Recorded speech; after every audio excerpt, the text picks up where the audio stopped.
Well guys, Mother Nature decided to drop the bomb on us this year, and it laid out 8 inches of snow on us. Now, this was on October 20th, which is the record breaker for how early that we got that much snow. And a lot of the guys were asking, well, do you think it'll stick, and what do you think will happen? And some people were saying, oh, it's just gonna melt, nothing's gonna happen. The problem is, about a week and a half before the snow came in, we had also some insanely cold temperatures in the 20s and 30s. And so the ground was slowly decreasing in temperature, which means if we get 8 inches of snow all at once, it's not going to be warm enough to keep up with melting that much snow. And you're gonna get this weird ice slick, and then the snow will accumulate on top of that, and so that you'll get some of that 8 inches gone, but some of it won't be gone. And so we have to get ready for it, whether it sticks around or not.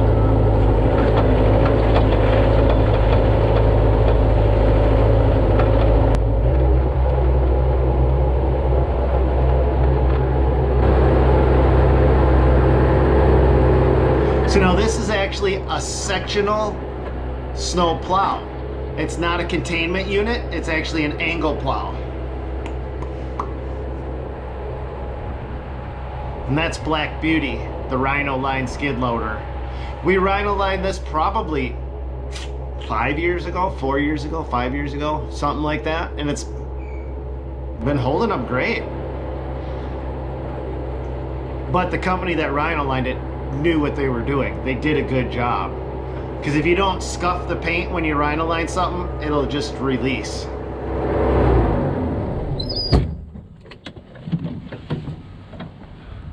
Two more to go.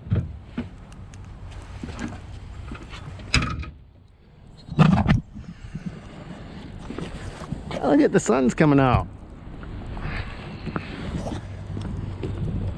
We'll see that again in April. That's the worst part about Minnesota. It's cold, that's fine. I don't care, I don't mind the cold. It snows, I love the snow, it makes me money. But the lack of sun is what really bites. Oh, let's talk about something that some guys have questions on. Tracks versus tires. Let's cover that. Actually, I want to just tell you in order my preference. First off, you see those tires on that skid loader? Those are snow tires. They're a thinner tire, and they've got a smaller tread pattern, so they'll bite through the snow better. Yeah, that's good, Blaine. Wait. We'll get to the. So what did you have to do to get her to bolt in fine? I think we just needed to get out pretty level ground. That was it? We needed to lift this corner up a little bit. Okay. All right.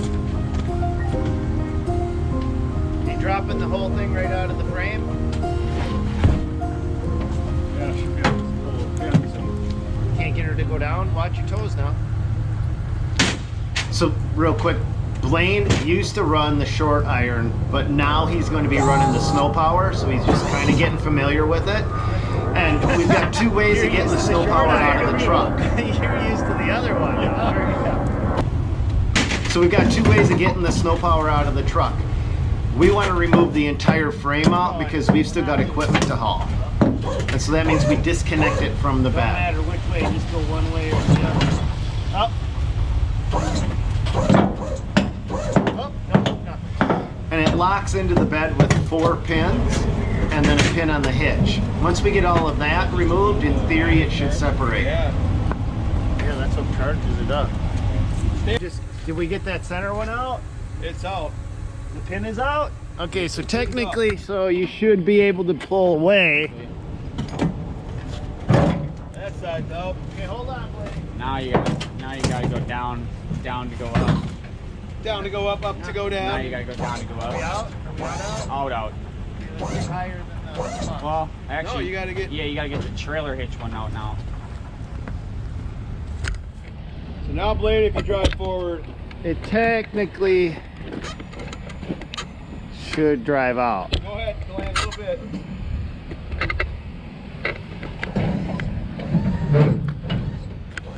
Okay, keep going a little bit more. Okay, there.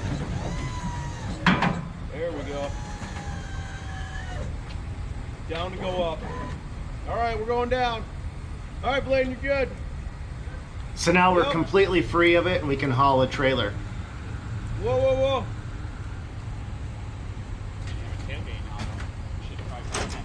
No, you go back down there and get it. Grab his tools.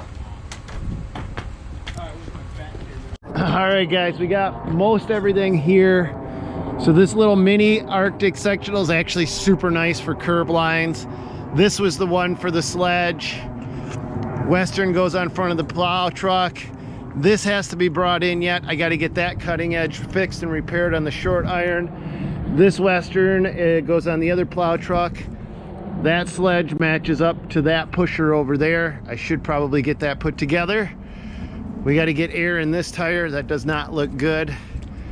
This one is in reserve. It's not our first choice. It's just like a regular pusher. It doesn't have that live edge, so it doesn't scrape. So that's got to get moved so we can get at that one, because that one goes on. We still got to get a dedicated pusher out here for this TLB. We got Booger, the rebuilt Arctic pusher. We're going to definitely be using that one just to see if you can rebuild an Arctic and if it'll hold up. We got our 10-foot snow plow right here. We've got our Protect Fusion Edge pusher right here. And then over here, we've got our other Arctic sectional. Now this one is actually fitted. If you notice, we've got actual winter equipment cutting edges on the sides. And that winter equipment cutting edges does a phenomenal job. Probably the best cutting edge we've had for saving equipment. And so I'm gonna put a set on my Snow Dog to prolong the life of that, because that blade's got 3 seasons on it going on this year, so she could use a little protection. And Tim's plow truck's gonna be broken for the first time. There's 0 snows on that one. Well, 1 didn't count though. We're missing 2 skid loaders still, and the tracks on the Cat are dirt tracks. They won't move in snow. The ASV is ready. The Volvo is technically not ready. Hopefully that gets ready pretty soon. That's all right. It's just the first snow of the year. See you later. Wish me luck, you guys. Oh, yes, and it starts so great. We haven't even started and we're broke down. Good start to the season. Hey Tim, you want to show them what you got going on? Does that lock it in like that? Okay, let me see that hub. The hub fell right out of the wheel. But like when you turn it, I think it just pushes it right in, right? So like when you turn this, if this turns right, I guess I don't really know how this works, but it looks like it gets pushed in and that's what locks your hubs in. That thing? Yeah. So at this point we have no 4-wheel drive in this truck, but the truck's still moving. Actually makes sense, doesn't it? So if we get something in here, are able to like strap it in, put some pressure on it, you got 4-wheel drive, right? Maybe. I don't know, some redneck crap, but I don't think we need it tonight for this. We'll bite. He'll bite through. Yeah. Because so if we could get this to, yeah, you can see how it comes down. And then it's got the little locking tabs there, and it locks fell right in. off them bolts, so yeah, I don't know if it's missing the pieces there where it like holds itself on. That's supposed to be a full circle there and just kind of get pinched in there. well here's how it goes, but it's down like that, so we had it on just like this. That's how she sat before, and I just noticed it was loose and just gave it a little, but Do you see how rusty this is? but it's not going to work if there's got to be something must be all corroded off or what, I don't know. Broken off. And there's a little Needs pin that. right there. But no, I think replacing that is just a matter of pulling those 4 bolts out there and replacing the actual I don't turn. know. Buddy of mine did it back in when we were in college. Yeah, I think that's all that consists of is that, because it's air. It's like vacuum. Yeah, but when you turn this, it just pushes these. It pushes it forward. Locks it up when you go this way. All right, I'm gonna take Zach and show him the Pushes it a little accounts, bit. because he's never seen them. So what I wanted to show you is, you guys seen how rusty that was? We never did get it repaired that night, but we did get it repaired the next day. And that is kind of the way an entire plow truck is underneath it. So if you guys are ever gonna buy a used plow truck, what my experience is the plow trucks, if they don't get washed almost after every single event, you start to get the connections in the transmission lines rusting, and all of the little things that you can't see start going to heck behind the machines. So plow trucks can be kind of problematic for you. That's one thing that if I know a truck has been plowing for 4, 5, 6 years, that's when all of the nickel and diamond starts to really kick into high gear, just like you seen right there. That really isn't that much of a surprise.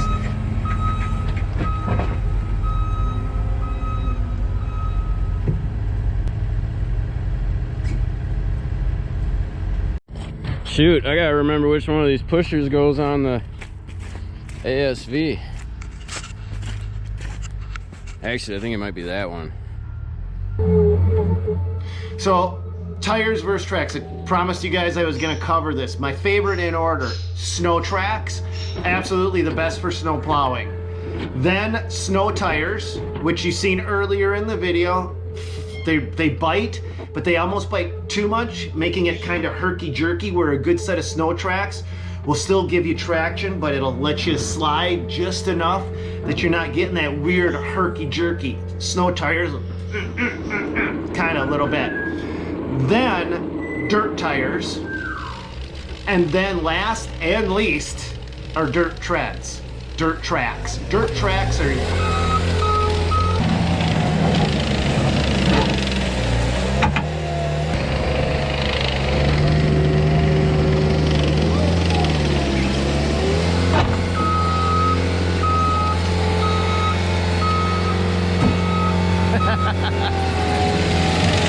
If you guys could see the look on Sam's face in that machine.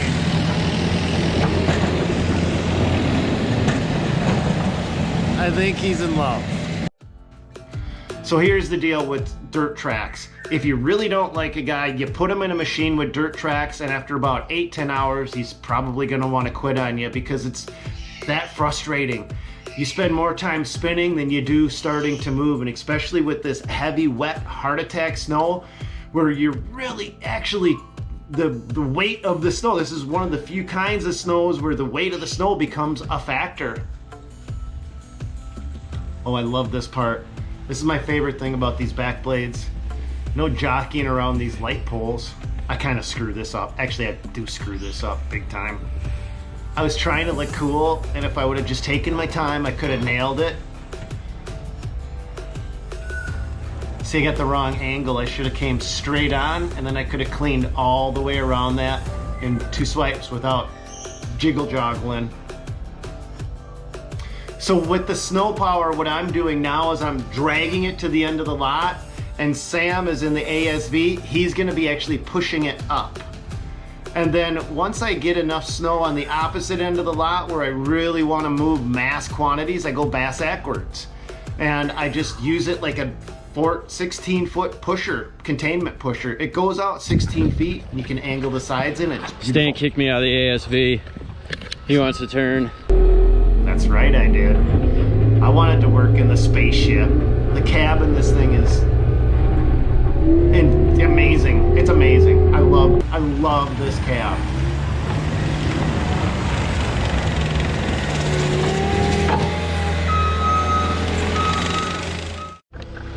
Well, boys, we got a white buffalo type situation going on here.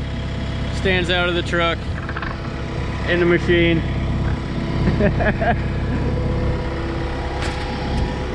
He's down in the trenches with the rest of us. You know, I've snowplowed for 32 years and never missed a single season, so I don't know what down in the trenches means, Sam.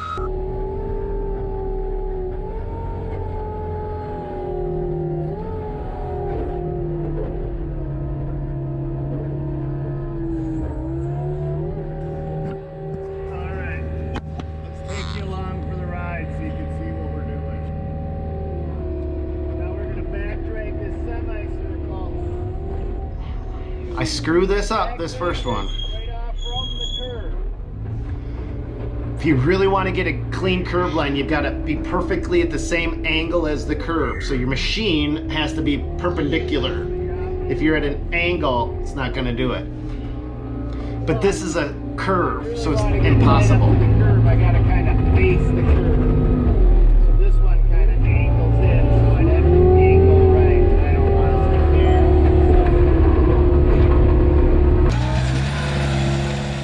All right, this is going to sound counterintuitive, you guys, but on bigger snow events where you're plowing for 8, 10, 12, 16, 20 hours, what we found works to kind of help refresh the guys is to intentionally switch machines. So everybody's got their own machine at the beginning of the night, but at some point, if a guy's feeling a little tired or sluggish, throw them in a different piece of equipment. Just that little bit of a change helps to reorient themselves and kind of put them on high alert, and it's just kind of a weird refresher. I love getting out of the truck and hopping in something else, especially something like this.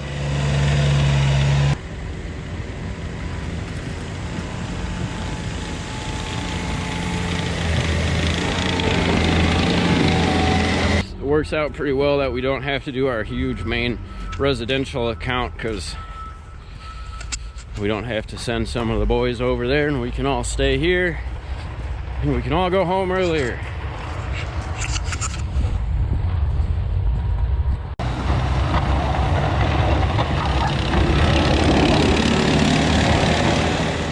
So the Arctic sectional is the yellow one. Arctic also made that black plow, but it doesn't have the sectional edge, and that's really what does the job of scraping. You need that sectional edge.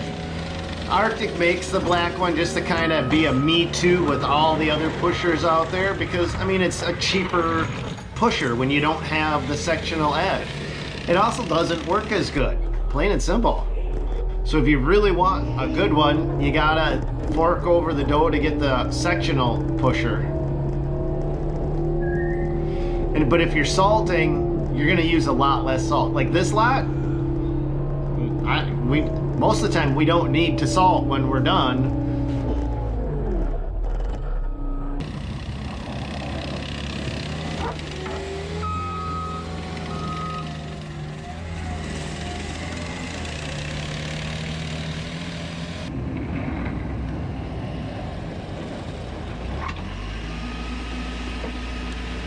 Oh, the SDLG, year number 3 for this machine.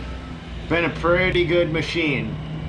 I mean, other than some odd quirky stuff, because it is a cheap Chinese loader. I mean, we only use it for snow plowing, nothing else, and then we give it a really good bath at the end of the season. I mean, we really clean it up, because I don't want all the little crevices that you can't see starting to rust. But we run, I think that's a 17-foot pusher on that little tiny sledge. The sledge isn't a big payloader, but the pusher, the reason we can run such a big pusher on it is because Arctic's not paying me to say this, I'm just telling you why you can run a bigger pusher. Woo! I love this thing. The reason you can run a bigger pusher is because Arctic's moldboard is a lot shorter than a standard moldboard, meaning the whole unit weighs a lot less, and it's a little bit more of aggressive curve to the moldboard, meaning that the snow will roll in front of it. So as an operator, you've got way better visibility, you can see what's going on, you're using a lighter unit, and it's just a combination that works.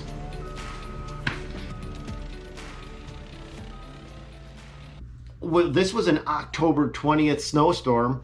It hit, and then 2 weeks later, right now, we've had 70-degree weather, and we're back to doing fall cleanups. And as I'm looking out the window and looking at the weather report, it sounds like we're gonna have snow coming up here in a few more days. So in Minnesota, we've got the snow plows on the trucks, we've got the lawn care trailer full of leaf cleanup equipment, and we're kind of in that stage where we're just bouncing between the seasons, which means November is honestly the toughest month for us, and I think for a lot of contractors out there, because you've worked all year long and you're coming to the end of the year, and instead of slowing down and taking a break, if you're anything like us, you've got to actually kick it up into high gear, because November is the month where I firmly believe you can make the most money. Really, you work all year long to kind of get all your bills paid, and then you got that one critical month where if you kick it into high gear, you're going to have a bigger, fatter paycheck to live off from all winter long. But that also means you're already at your most exhausted, and now you're bouncing between seasons, so you got to just, you know, bear down and just get through it. And that's what we're kind of in the middle of, and that's what I got for you on today's video. God bless. Go get him, you guys, and hopefully we'll see you on another one. Oh, this week coming up, sneak peek on Wednesday at the new Boss Drag Pro 180Z. I think that's what it's called. We don't get to put it to a test because we didn't have it for this snow event. So we're going to be able to check out what they did, and Boss literally transformed. This is going to be the best back drag plow I predict that's ever been made, just from the way they built it. So we're going to get to check that out on Wednesday, and then on Friday we're going to be doing more snow plowing and a UTV. So we take the Gravely, I think it's called an Atlas, I can't remember, so much equipment. We're going to take that out and use that, and then next week, I don't even know where we're at. Now, God bless, and go get them. See you in another one, guys.